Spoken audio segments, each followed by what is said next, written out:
Hello there, thrill seekers, and happy Rohatsu to you. Rohatsu is the day of Buddha's enlightenment, the supposed day of Buddha's enlightenment, and it is usually celebrated in Japan on December the 8th. So, the 8th day of the 12th month. And last year, I just went back and rewatched my video from last year, Rohatsu. I told you about, I think it was Keizan's comments on Buddha's enlightenment, which is what Rohatsu celebrates. And I thought those comments were pretty good and might be worth looking back on. If I figure out how to put in video links, I'll do it. But the other day I tried to figure it out and I couldn't figure it out. But anyway, you can just go back to, I put it up on December 7th last year, so you can go look at that. And it's called Rohatsu, Buddha's Enlightenment Day, something like that.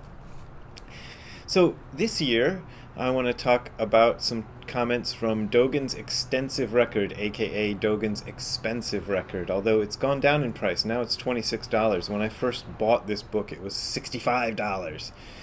So you guys are lucky getting it now.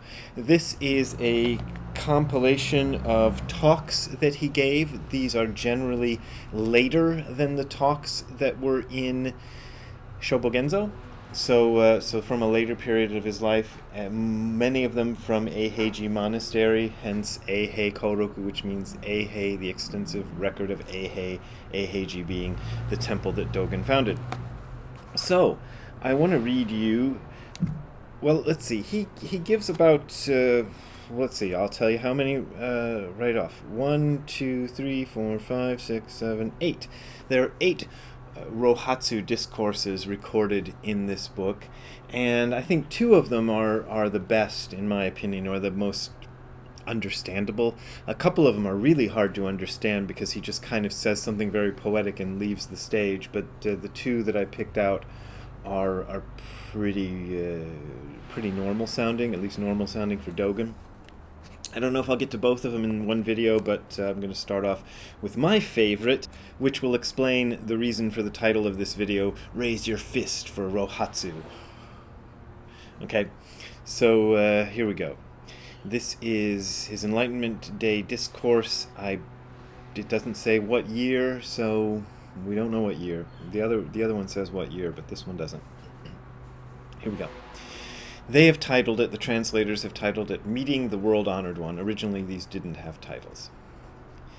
The old head of the house, after falling in the grass for 6 years during the night, entered the plum blossoms without realizing it. And their footnote says, the head of the house, referring here to Shakyamuni Buddha, is a common Zen expression for an experienced, skillful teacher. Falling in the grass for 6 years, taken from a poem about Shakyamuni's enlightenment by Tiantong Rujing, aka Tendo Nyojo, Dogen's teacher, refers not only to Shakyamuni's ascetic practices. For 6 years, the Buddha to be the guy who became the Buddha, Shakyamuni, supposedly did these terrible ascetic practices that were like starving himself to death and sleeping on in graveyards or on thorns and going around naked and all this stuff. So he did that for 6 years apparently, and that's what that refers to before he became enlightened. Okay, so refers not only to Shakyamuni's ascetic practices before his awakening, but also to his manifestation in the world. Also, he mentions plum blossoms in here, and that's interesting to me because all of the discourses that I looked at mention plum blossoms, and this is, of course, supposedly the 12th month, 8th day. In contemporary ways of reckoning it, the plum blossoms blossom in Japan in mid to late February. I can remember going out places, like traveling to places where you can go see, the best plum blossoms. That's what you do in Japan for fun.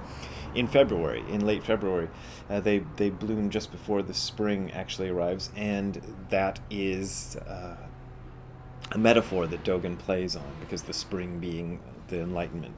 Oh, I forgot to say this when I first did the video, but the reason for the difference, why he's talking about plum blossoms blossoming in the 12th month instead of the 2nd month, like February, is because they used a lunar calendar back then instead of the calendar that we use these days. So that's why December kind of moved. But here we go. The spring wind arising within the plum blossoms cannot stay put. The branches, all red and white, take pride in themselves. And their footnote here of the translator says branches here refers to the lineages descended from the Buddha. It could be, you know. All of you venerable monks, do you want to know the causes and reasons for the awakening of Bikshu Gautama? That's Shakyamuni Buddha, the OG Buddha, the original Buddha from 2,500 years ago. The first cause for accomplishing the Buddha way is hearing Tiantong Rujing speak about dropping away. Now he is referring to, well, let me read you the footnote. The footnote says, Dogen himself is said to have awakened when his teacher Tiantong Rujing, aka Tendo Nyojo, spoke of body and mind dropping away. So Dogen here is speaking of himself and then of all his monks as Buddha. So he says, what is the cause of Buddha's enlightenment? The first cause for accomplishing the Buddha way is hearing Tiantong Rujing speak about dropping away. The second is the power of Daibutsu, that's him, that's himself. Daibutsu's fist entering all your eyeballs. Pooh! There, my fist entered your eyeballs. Let's see. Its spiritual power and wisdom transform and liberate living beings who suddenly see the bright star, or this fist's power and wisdom take over your entire body so that you sit on the Vajra seat of Buddha's awakening. So Vajra means diamond, and you're sitting on the diamond seat of Buddha's awakening. Buddha apparently sat on a rock, but it's often called the diamond seat because he got awakened. And that reference to seeing the bright star is Buddha's enlightenment experience was supposedly triggered by seeing a bright star, usually thought of as Venus, the morning star. Grasping and letting go are each brilliant. With one raised fist, sorry, I got it out of the screen. With one raised fist, we meet 33 people. And 33 people, according to the footnote, refers to the traditional lineage of 33 ancestors from Shakyamuni to Huineng, the sixth Chinese ancestor. So grasping and letting go, with one raised fist, we meet 33 people. Although it is like this, how does the life root of the world-honored one remain in all of your hands? The world-honored one being Buddha, and life root being his life's work. Do you want to meet the world-honored one? And then it says in italics, Dogen raised his fist, paused for a while. Okay, that's enough of a pause. Then opened his 5 fingers wide and paused. And then said, you have already met the world-honored one. How is it to have met him? Then in italics again, after a pause, Dogen said, right now, awaken the way and see the bright star. This is exactly the place where the Tathagata eats porridge. And their footnote says, porridge or gruel refers here not only to the monk's breakfast at Dogen's monastery, but also to the nourishment Shakyamuni Buddha accepted before sitting down under the Bodhi tree and awakening.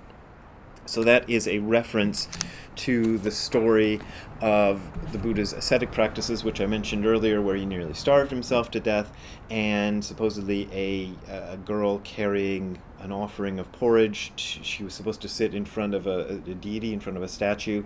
She instead saw the starving Buddha and gave it to him.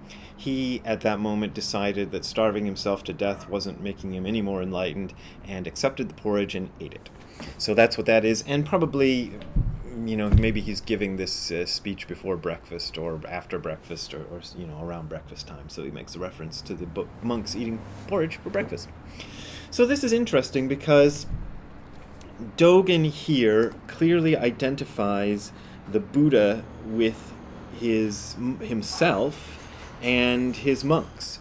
So this gives the sense that Buddhism is, well, at least in the Zen form of Buddhism, and I think pretty much all forms of Buddhism, although there may be some exceptions, isn't like Christianity in that Buddha is not considered to be a special dude who achieved something or who was something, who was the uniquely created son of God or a savior or a miracle worker like that, and then we all refer everything to him.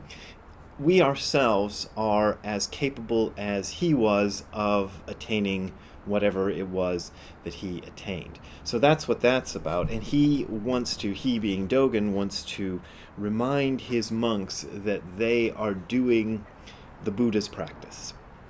So the reason they are doing the Buddha's practices is because of what the Buddha taught them and how he taught them to awaken just like he did.